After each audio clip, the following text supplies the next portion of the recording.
Hey everyone! Welcome back to the channel. Today, we're diving deep into a whirlwind of romance, jealousy, and high-stakes drama that will leave you speechless. It all kicks off with Juan, the arrogant dragon prince, picking a fight with Mo. Words quickly escalate to blows, and it's a full-on brawl. Juan, using his powerful blazing dragon flame, traps Mo in a fiery cage. Xiaolen rushes to help, but Juan blocks her, making a chilling threat.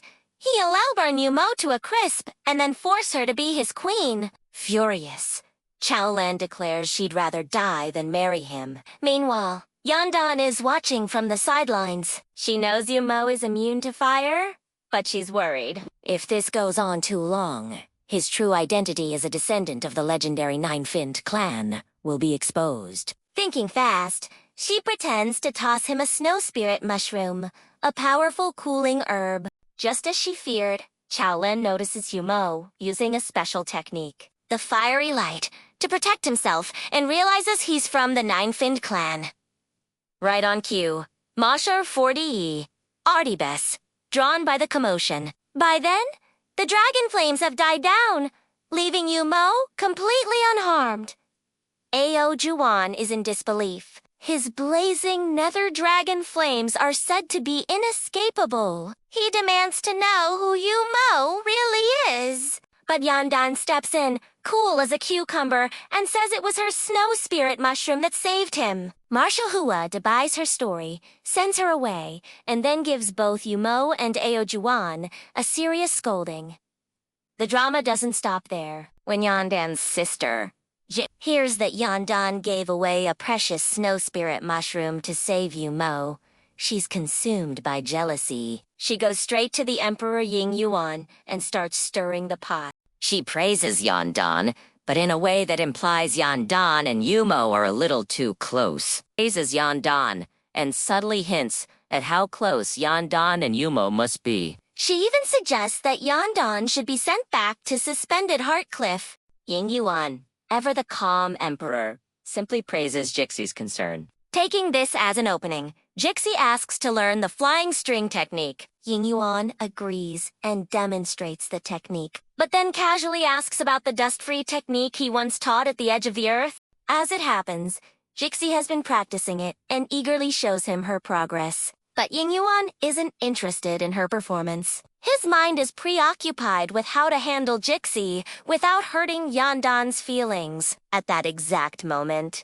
Yandan walks by. Seeing Yuan with Jixie, she mistakenly assumes he's teaching Jixie the art of extinction. The emperor wanted to reward Zixi for her service. Remembering that Yandan had once offered to go to the mortal realm to experience hardship in Zixi's place, he immediately announced that Yandan did not need to go. Before leaving, the emperor reminded Yuan not to fall in love. Yuan swore he would never, but he couldn't forget Yandan and didn't know what to do. The lotus flowers in Yaoqi bloomed overnight, and people from all the palaces sent people to collect the celestial dew. Yuan sent Yandan to collect it. He arrived at Yaoqi early to wait for Yandan. Yandan offered to accompany Yuan to admire the flowers, but Yuan refused. Yingdang took the opportunity to express her feelings to him. Yuan warned her not to have any selfish thoughts, and Yingdang retorted. Yandan came to collect immortal dew, and Yuan advised her to stay a little longer, saying that the fragrance of lotus flowers could calm her mind and relieve her pain. Yandan was very cold to Yuan and even asked him to bring Zixi here. Yuan thought that the lotus flowers at the edge of the earth were 100 times better than those here. Yandan pretended not to understand. So Yuan had to change the subject and asked Yandan to perform the legend of the creator heroes again at the Yangsu Heavenly Palace. Yandan firmly refused. Unable to forget Yuan, Yandan drowned her sorrows in alcohol. Lu Ming accompanied her, drinking to help her clear her mind. Yandan told her troubles to Lu Ming, who advised her to drink a potion to forget love. Yandan, not wanting to forget the beautiful days she and Yuan spent together at the ends of the earth, Lu Ming told Yandan to have another dream. Yandan, transformed into Zixian, came to Yuan's side. Ying Yuan had already guessed she was Yandan and pretended to be asleep, afraid to acknowledge her, fearing she would lose her life. Yandan wanted to reach out and touch Ying Yuan's face, but she restrained herself and ran away crying. Seeing this, Zishi decided to sever Yandan's feelings for Ying Yuan to prevent her from falling deeper into despair. Yingdong came to the emperor early in the morning to complain, insisting that Jixi and Yandan had poisoned her with lotus flowers.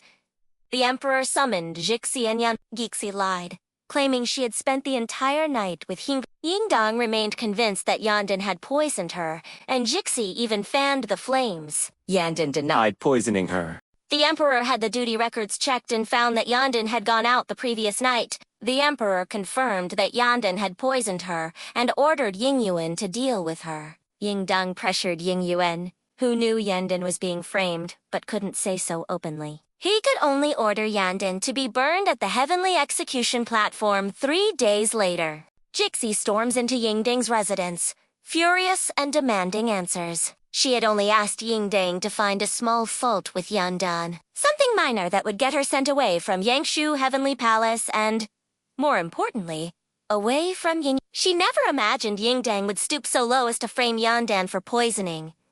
Jixi is terrified. Yandan has already lost half her heart and endured the brutal heavenly lightning punishment. If she's subjected to more, she could be reduced back to her original lotus form. But Yingdang is ruthless. She wants Yandan gone for good. With a smug smile, she reminds Jixi that the poisoned lotus root used to frame Yandan was actually provided by Jixi herself. The threat hangs in the air, and Jixi is left utterly speechless, trapped in the web of Yingdang's making. As celestial soldiers escort Yandan to the heavenly prison, they pass by the Yangsu Heavenly Palace. Her heart shatters as she sees Yingyuan sending her belongings back to Zhuangxin Cliff. Among the pile of items on the ground, she spots the clothes she painstakingly sewed for him. Overcome with grief, she reaches out to grab them, but Yingdang cruelly steps in her way. With a voice dripping with condescension, Yingdang tells Yandan to give up on Ying. She sneers that, while the great emperor Yingyuan cares for all living beings, his heart has no room for any woman. He only ever saw Yandan as a little fairy servant, a mere amusement. Every word is a dagger, piercing Yandan's already wounded heart. In the cold, dark heavenly prison, Jixi comes to visit. She tries to explain, repeating over and over that she only wanted to drive Yandan away from Yingyuan, that she never meant for things to escalate this far. But the betrayal is too deep for Yandan to bear.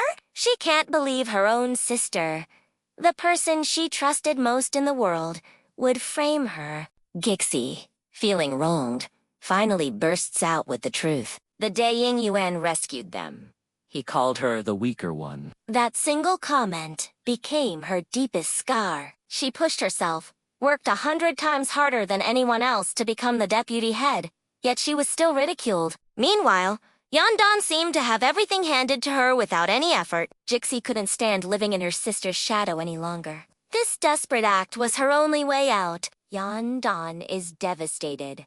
All she ever wanted was to help Jixi achieve her dreams. But in Jixi's eyes, she was nothing more than a rival. Jixi apologizes, but her words are meaningless now. The bond between them is broken, and Yandan turns away, refusing to listen to another word. Meanwhile, back at Canyon Palace, a fairy attendant is tasked with destroying the incense burner Yandan left behind. She tosses it into a celestial furnace, but something strange happens.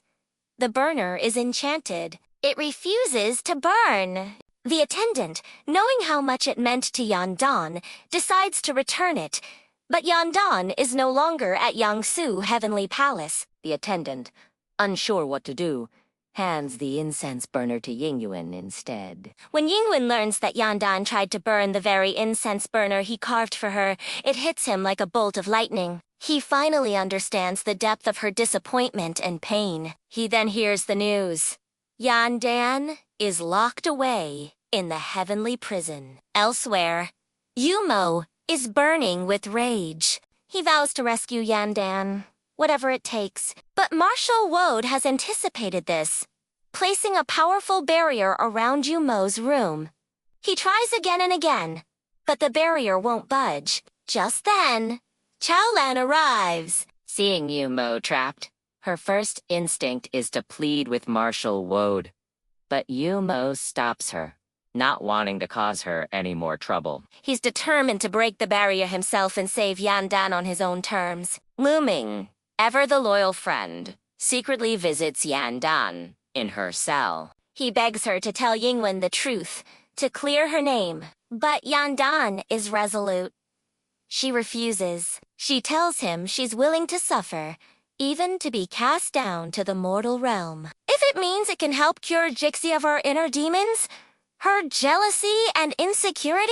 Lu Ming then suggests she'll take Yumo with her, but Yandan shakes her head.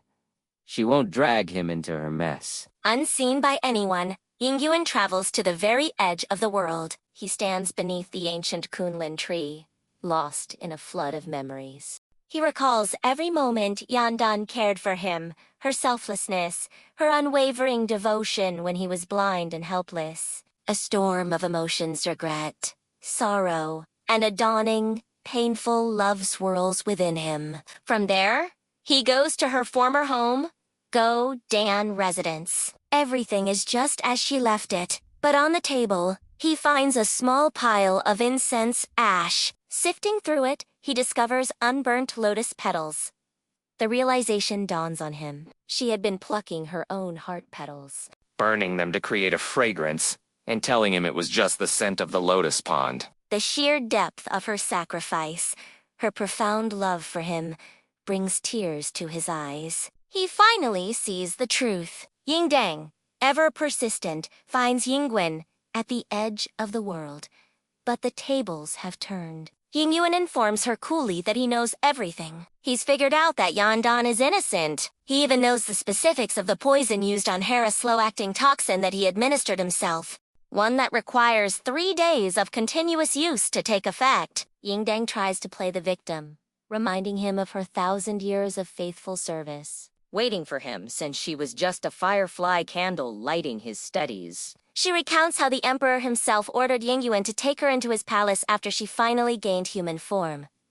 But Yingyuan is unmoved. He tells her he always saw through her ambition, her desire to transform from a simple magical artifact into a celestial spirit. He only ever had eyes for Yandan. Desperate, Yingdang pleads for mercy, but then she plays her final, cruel card. She threatens to expose the fact that Yingyuan and Yandan have fallen in love, a crime punishable by death for Yandan. Trapped and desperate to protect Yandan from the brutal punishment for celestial love, Yingyuan has no choice but to relent. Yingdang promises to keep their secret, but inwardly, she makes a venomous vow. She will manipulate the situation until Yingyuan himself is forced to send Yandan to the heavenly execution platform, ensuring their connection is severed forever. To save Yandan from a fiery execution, Yingyuan makes a calculated move. He goes to Marshal Woad, bringing with him the rare chess manuals and military treatises the Marshal has coveted for years. In exchange, he asks for a book of pardon for Yandan. He knows her weakened body, having already lost half her heart, cannot possibly withstand the agony of the execution platform. He needs to spare her from that fate. As a further measure of protection, Yingwen asks Marshal Woad to take Yandan on as his disciple. Knowing the Marshal's high regard for Yandan's talents, he hopes this will provide her with a powerful ally. Marshal Woad, impressed by Yandan's spirit and potential, readily agrees to the arrangement. Back in Yumo's room, the situation is getting desperate. Even with Chaolan's help, they can't break Marshal Woad's barrier. It's simply too strong. In a moment of sheer determination, Chaolan takes out her most cherished treasure, the heart-calling bell. Pouring all her energy into it, she directs its power at the barrier. With a final, resonant chime, the barrier shatters, but so does the bell, breaking into 1,000 pieces. Chaolan is heartbroken, clutching the fragments of her beloved bell. But Chumo has no time for sorrow. He thanks her, promising fiercely that he will find her a new, even better heart-calling bell. Then, without a second glance, he races off, his mind singularly focused on one thing: rescuing Yandan. Thank you for watching. If you enjoyed this recap, please like and subscribe for more.